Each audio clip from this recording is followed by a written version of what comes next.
I'm Dr. Allan Perel, and this is Conversations in Medicine.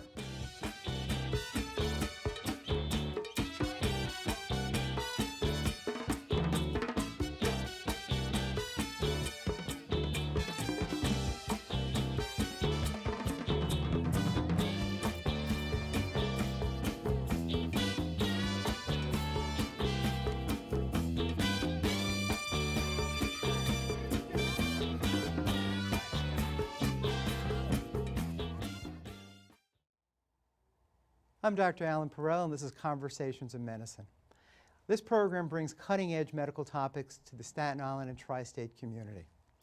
Today's topic is about spiritual and palliative medicine. All of us, when we're ill, need support. Our families need support.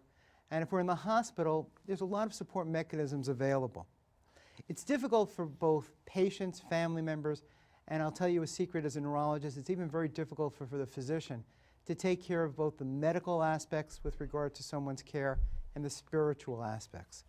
We have two wonderful guests here, two esteemed gentlemen. I want to thank you for being here.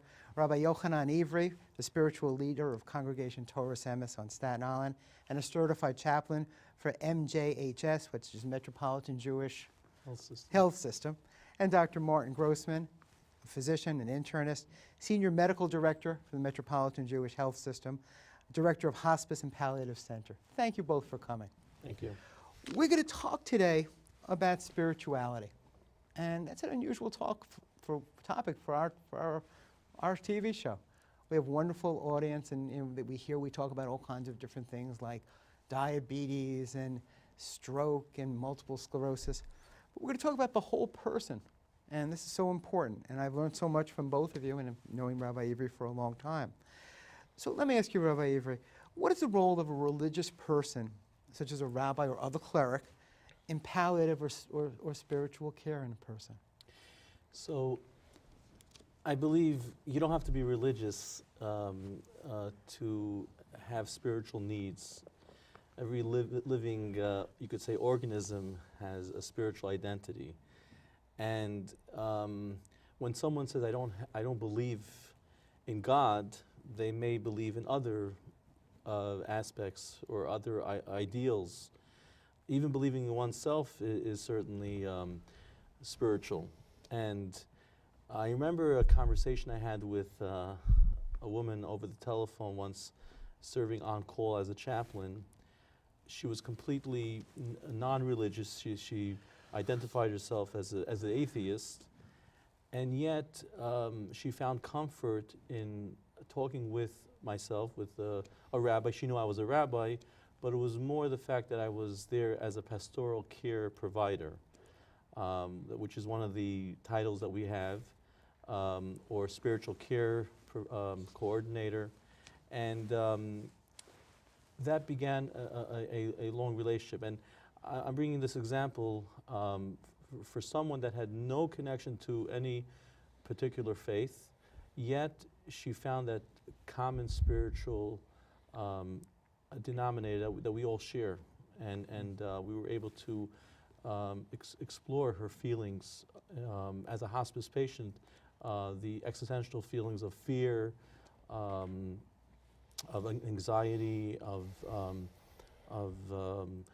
something that perhaps she couldn't describe in words, but that she felt, and that she felt more comforted by the fact that she had someone to talk about these issues. And Dr. Grossman, tell us a little bit about the definitions. So palliative care, hospice care, spiritual care. When we all listen to it, some of it sort of gels into one. But as you've told me recently, is that having someone like the rabbi or a chaplain come to you, if you're just going for a routine procedure, really is important in your overall well-being. So tell me, let's go over some definitions of palliative, spiritual, hospice care. Palliative care, these terms are, palliative care and hospice are very, very confusing. Not just for lay people, they're often confusing for the physician community as well. Palliative care basically comes from a Latin word which means to palliate, which means to reduce suffering. And basically palliative care is an approach, a medical approach to a patient, an interdisciplinary approach involving both a physician member of the team, registered nurses, nurse practitioners, social workers, chaplains, volunteers, in order to reduce the suffering of the patient. Every physician knows that when they apply to medical school, most of the time you have to write a personal statement. And in that personal statement, generally things are written like, I want to reduce human suffering, I want to become a doctor because I want to help people. A doctor who writes in his essay that I want to have MD plates and be able to park anywhere I want is not exactly going to be accepted into medical school so quickly. So most physicians, when they go into, lay people, when they decide to become physicians, understand that there's a role to reducing suffering. I remember when I was going to medical school, people would always say often to you, don't become like them, don't become one of them. And I didn't understand what that meant. And really, I think part of what it means is focus on the whole patient. Don't just focus on the disease that you're dealing with, but look at the patient in a holistic fashion. And try to reduce the suffering of the patient. Now, there are wonderful medications that we can use to reduce patient suffering, but there are things that medications can't help. And that's where spiritual counseling will come in, that's where social worker will come in, that's where nursing will come in. So palliative care really is an interdisciplinary approach to reducing suffering. And palliative care can be provided in any setting, whether a person's in a hospital, whether a person's in a nursing home, if a person's in a certified home health agency, wherever the patient at home. Palliative care is a way of caring for a patient, reducing suffering. Hospice is something unique. Hospice is really an insurance benefit, and that's basically, you have to have a qualification for that insurance benefit. And the qualification is a person has to have a limited prognosis, by Medicare standards 6 months or less, certified by their physicians, and the willingness to no longer pursue curative therapy, either because there is no curative therapy or they've made a choice not to pursue curative therapy. And hospice is really when there's the only things you can do is to reduce the suffering, all you do is palliative care. Whereas a patient who is getting palliative care, they can still get chemotherapy and radiation, other aggressive treatments in order to see curative cure. In fact, when I first joined one of the hospitals, I remember I had a young patient who was in his 20s, high 20s, 27 I think it was, and he had metastatic colon cancer.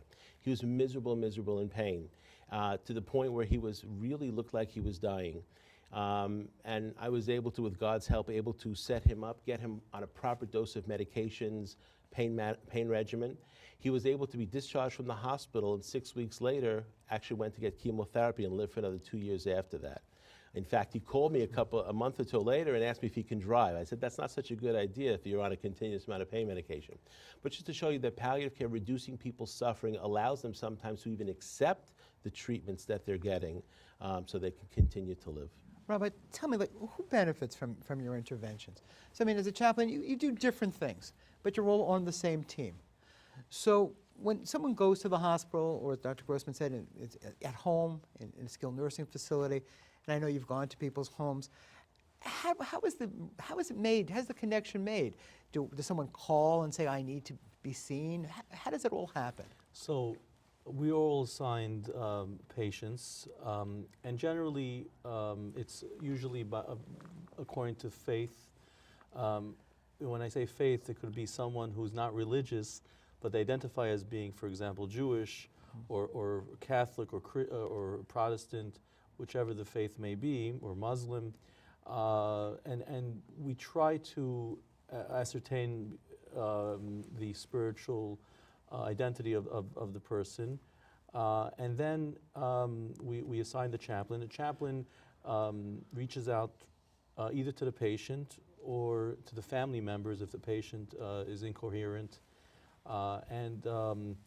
and also to the aides that care for the patient, the private aides. Chaplaincy is a tremendous support for also those who are primary caregivers for the patient and families. I always tell families when I call, we're here for the family and caregivers as much as we are here for the patient. By easing the burden of family members and caregivers, we're also making it easier for the patient. How do we do it? Again, being more of a scientist, a physician, I think about step 1, step 2, step 3. When you're called in, who do you talk to? Is it all talk? Is it giving people literature? Is it doing different things for different people? Instead of, I want to get a little bit more into what we actually do rather than I go there and we help their suffering. What could be done? So I would say the first thing we assess You know, just like a doctor, for example, you know, you would assess the diagnosis of the patient.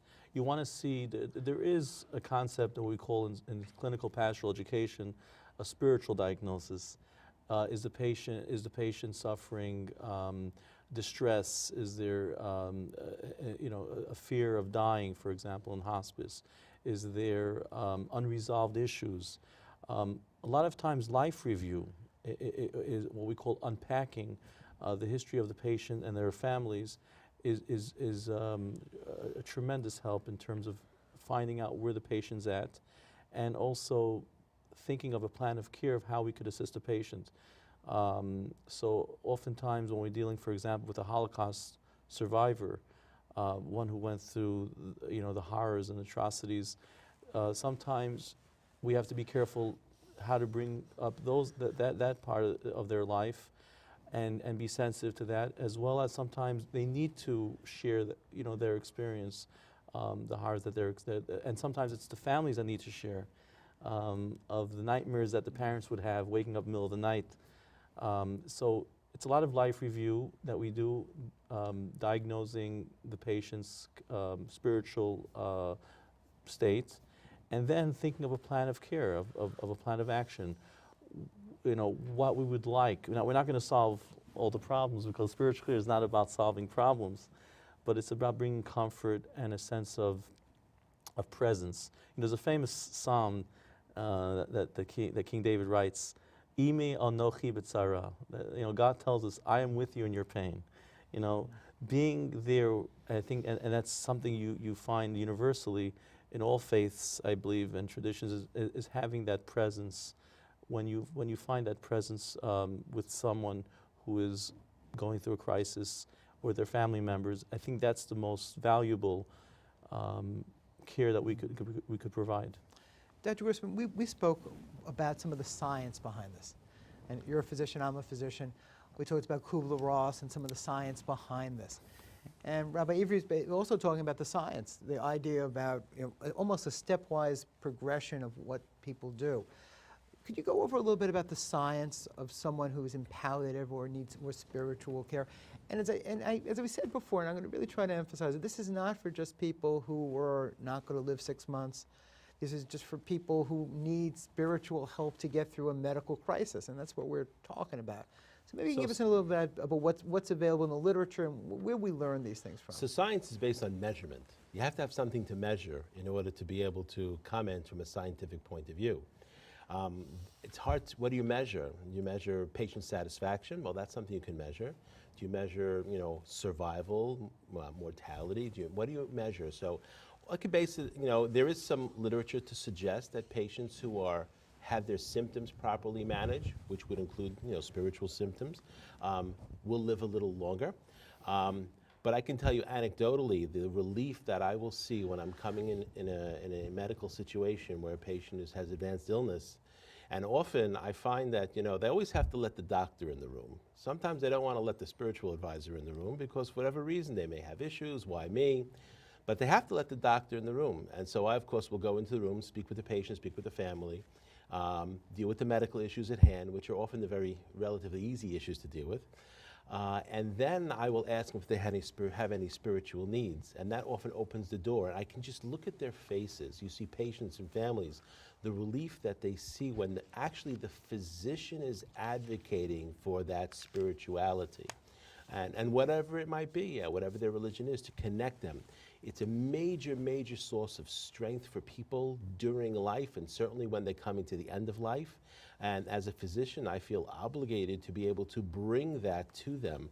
I remember once when I was doing my internal medicine practice, I had this wonderful older lady, and she had had a stroke many years before. She would come into my office basically in a wheelchair, but she would never allow herself to be wheeled into the back of the office. She would have to walk into the office, even though she walked with a tremendous amount of difficulty, but she had to walk into the office and sit there and talk to me. Unfortunately, she ended up having a stroke on the other side. And I remember the first time, and she had never come with her children.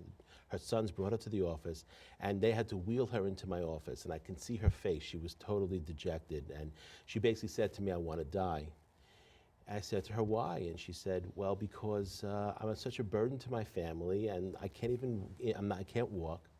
So I said, hold on one second. She was Catholic, so I went into the back of my office and I got a Bible. And I read to her Exodus chapter 20, verse number 5, which says, honor your father and mother so you should live a long life. I said, Mrs. So-and-so, don't you want your children to live a long life? She said, of course I do. Well, then read this verse. Allow them to honor you. No medicine could have changed the look on her face as much as what I had just said. She had been a churchgoer her whole life.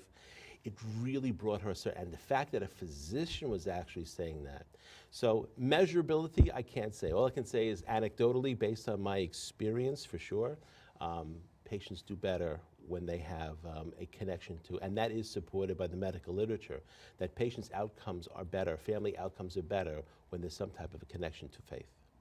Rabbi, tell me, as a chaplain, you see people of all faiths, and we talked about that before. And you said there's commonality clearly amongst all people. Tell us a little bit about some of your experiences with people of different faiths. I mean, the idea that you're able to harmonize with people who are Jewish is on one level, as Dr. Grossman was saying, but clearly there's overlap with all of us. And how do you treat people who are of different faiths? Again, there's on-call, there's emergency situations. So you, as being Certainly. a certified chaplain, you're in that situation. Tell me a little bit about it. So I'm the go-to person, the chaplain, or the chaplain who covers the inpatient unit in Borough Park. So we don't have only Jewish patients. We have from all faiths, including Christian and Catholic and Muslim, and Buddhist as well. And I always try to find that commonality, that spiritual commonality, and that empathetic presence. And I don't introduce myself as a rabbi. I say I'm a spiritual care provider or chaplain, and they find that comforting. And many times I have patients or families say, thank you so much for stopping by. If it's a Catholic patient, for example, who would need the anointing of the sick, the sacraments, so we try to arrange it with the local parishes, and just being there again, just showing that you're there for them in any way. And sometimes it could be reciting a psalm, which is something somewhat universal. They find comforted by that, or just a listening ear. Again, the life review, the supportive presence, the reassurance that you provide, any amount of comfort and solace you give to the patient. I remember I visited an Hispanic family, and this is a patient whose brother hasn't seen the patient for over 10 years, and they just recently reconnected, and there were a lot of issues. There was a lot of family dynamic issues, and just being able to retell the story was very therapeutic for them, for the family, and for the niece and other family members that were present. The hospital, in my own career, is one of the busiest, loneliest places you could be. There are people always running in and out, but really very little time to actually take a moment with you. And when I've seen chaplains come in, doctors who want to spend a few moments talking not just about the medical issues, but about their family, it's really always appreciated. Some things that we talked about earlier, topical euthanasia. The concept of passive and active euthanasia, what you, in a spiritual world, palliative world, some people believe that if you're on certain kind of treatments, you're just going to be put to death over a few days in a comfortable way. What's your opinion about that, and where do you think spiritual medicine is with that? Okay, I think most people, there's a certain fear of death. We all have certain trepidation. And especially in the United States, there's something called the death phobia, more than in other cultures, that we see that there's this tremendous fear of death. There's also a fear not just of dying, but also of how a person is going to pass, what kind of suffering is going to go on. I have to say that as a practicing physician who deals with palliative care, nobody has to suffer. Nobody has to suffer and die from medical symptoms. There are such wonderful, wonderful ways, medications, ways to deliver these medications. So when you reassure patients and or families that the patient doesn't have to suffer, often the euthanasia question becomes less of an issue. because they don't want to die sooner. The only reason they want to die sooner is because they're afraid of dying, either because of the medical symptoms or from the spiritual point of view. Active euthanasia is basically doing something to hasten a patient's death. As far as I understand, that is against the law everywhere in the United States. There is no state in this country that allows for active euthanasia. Passive euthanasia, not doing something to hasten a person's death, okay, that is based on family, patient and or family decisions. Maybe a treatment was instituted and that treatment, there's consideration to withdrawing that treatment. That can be labeled as passive euthanasia. And that's legally okay and medically acceptable. The key there, of course, is if you're going to withdraw treatment, to make sure the patient is comfortable before, during, and after, and to reassure families that even if the patient is pursuing treatment, there's no reason they can't be comfortable as well. There are various states that allow physicians to actually administer or give to the patient a dose of medication in order to hasten their death. There was that recent case in Colorado where she traveled to Oregon in order to be able to get the medication. And when I read about it, I saw that she had a fear of dying because of the symptoms. And maybe if she had availability of palliative care and or hospice to have that discussion and say you don't have to die uncomfortably, you can maximize your life up until the very end, then euthanasia becomes less of an issue. Let's talk about organ donation. Organ donations, there's been a lot of stigmata, misconceptions that people of this community will never let their organs be given out or transplanted, or people of that community will never do this. And the more I go along, the least I believe that.